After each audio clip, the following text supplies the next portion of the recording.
Hey guys, don't fear. We got this covered, I promise you. But we do thank you for your concern.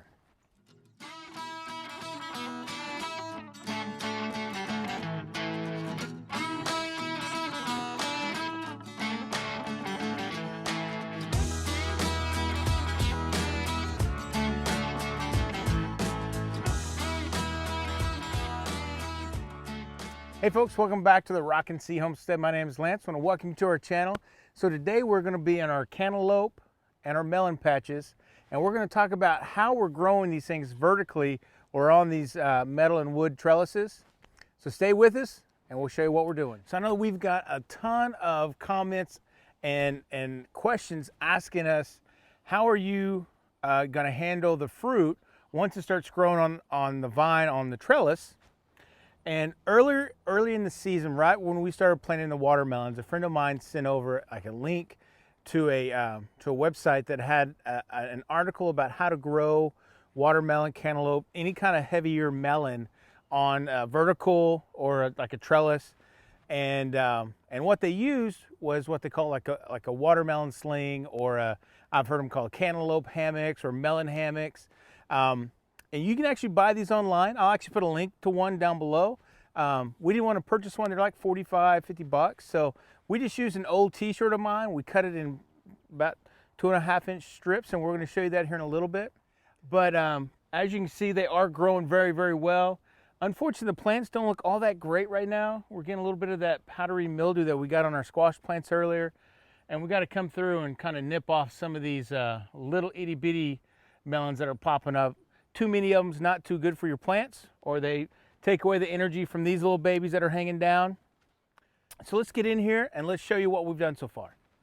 So as I was saying, we just cut one of my t-shirts, and they're probably about, what was that, maybe 3 foot long strips, probably about 6 inches across. And of course, if you have bigger melons, you can make these whatever size you have, whatever, you know, if you're just going to cut it off a sheet, a towel, a shirt, whatever you may, you know, if you need a bigger one, you may need a bigger piece of cloth here. But this is what we've done. So we just came in here and there's one right here that needs to be protected or held up because it's kind of pulling down on it. So what I did is just came in here, and I'm just going to do a little granny knot or square knot and kind of tie the shirt up together.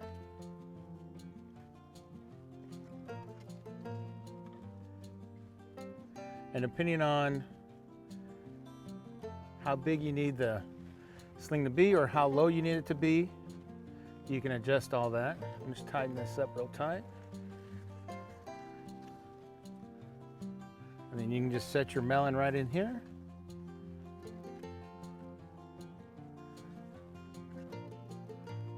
And now it has plenty of room to grow. And if the wind blows, it can kind of blow with the wind. Everything kind of moves together.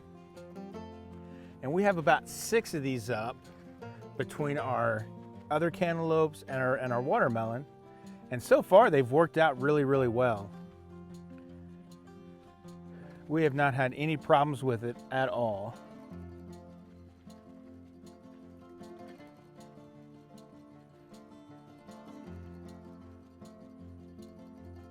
Now, we were fortunate when we first started, and when we first started getting some fruit and some cantaloupes making here, is they were right at the right height to lay right on the side of the raised bed.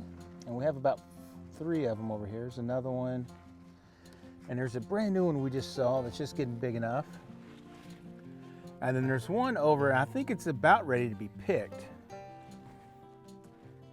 It is a big one, and it looks good, and it looks like a real cantaloupe.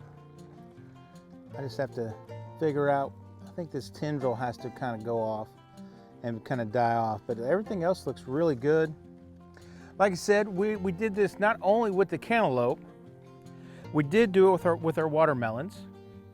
And we're going to take you to one of our biggest watermelons over here that we had to rescue and put in a sling. So we're over here on the back side of our watermelon patch, and I think we planted 4 plants down this row. And one of the plants started growing up the fence and is going all over the place. But it started producing a fruit that actually was growing in between the 2 fences. As you can see, we have 2 different fences here.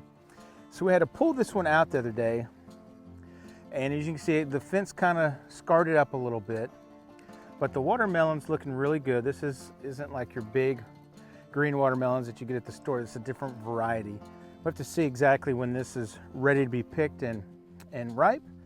But what we did on this one a little bit different is we just tied the shirt to one side of the fence and to the other side, so it just kind of cradles it. But it does hold it up. It's probably, we may need to tighten that up just a little bit. It may be pushing down on it a little too much, so we may fix that here real quick and get this thing better supported.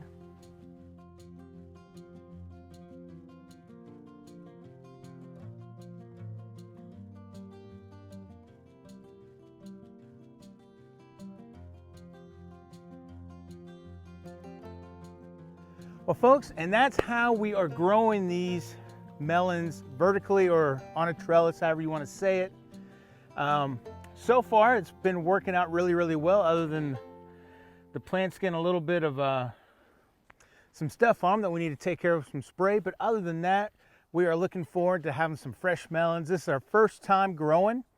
And if you guys haven't caught some of our other videos that talk about our gardening for the first time, there'll be a playlist up above up here and at the very end of the video. But thanks for coming back, watching the entire video. We really appreciate it. If you haven't caught us on Facebook or Instagram, the links will be down below in the description. And from our homestead to yours, have a blessed day, and we'll catch you in the next video. Bye.